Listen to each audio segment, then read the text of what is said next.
Sur la porte de l'appartement, les scellés de la police indiquent meurtre sur mineur de moins de 15 ans.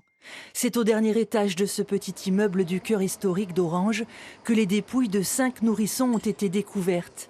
Hier, une femme de 32 ans est prise en charge par les secours en urgence après son accouchement à domicile. Une grossesse que personne ne soupçonne, pas même son compagnon. C'est lui qui, en fouillant, découvre dans des cartons des ossements et le corps en décomposition d'un nouveau-né. Dans le quartier, les voisins ont du mal à y croire. C'était vraiment des gens très agréables. La dame, je la voyais, bonjour, souriante. Vraiment, elle ne portait pas sur son visage rien du tout. Je l'ai croisé et c'était des gens très corrects, très gentils, très simples. Ça doit être terrible de vivre ça, quoi. C'est une maladie, voilà. Et ça me fait vraiment très mal au cœur pour eux, pour les enfants, tout ça. C'est l'hôpital d'Orange qui signale le couple aux autorités.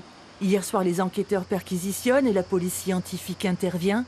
Une autopsie et des analyses des ossements sont en cours pour déterminer l'âge des victimes et les circonstances des décès. Il s'agirait d'une affaire liée à de multiples dénis de grossesse. Dans la dénégation de grossesse, la femme est seule au monde, puisqu'elle cache cette grossesse dont elle ne veut pas.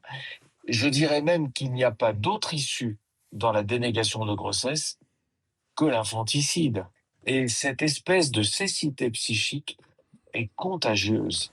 C'est-à-dire que bien souvent, on a du mal à croire que le conjoint n'a pu avoir conscience de rien, alors que c'est souvent le cas, même je dirais majoritairement le cas. La mère est toujours hospitalisée et n'a pas encore été entendue. Le couple a déjà 2 enfants de 8 et 9 ans. Le parquet de Carpentras a saisi l'aide sociale à l'enfance.